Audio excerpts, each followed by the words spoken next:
Haleluya. Jena ninje gushinga intahe ndafise ivy'Imana yankoreye.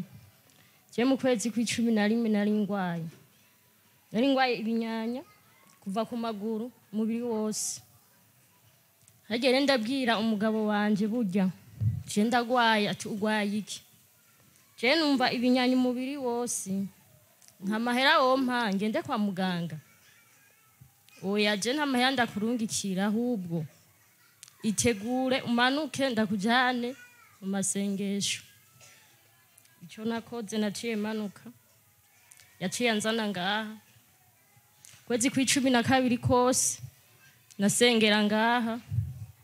Pastor turabona naransengera haguma ngaruka genda ku mukozi w'Imana asengera. Imana ihabwa icubahiro.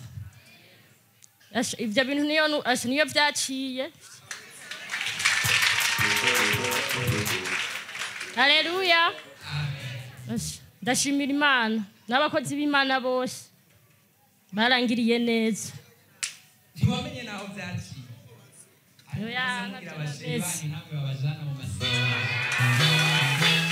Jewe rero kubera mbaruguru ku 12 guheze naciye nduga.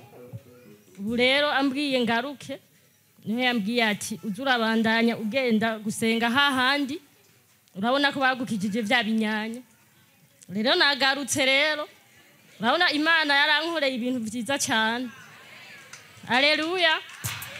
Amen. Ndashima ndakengurutse.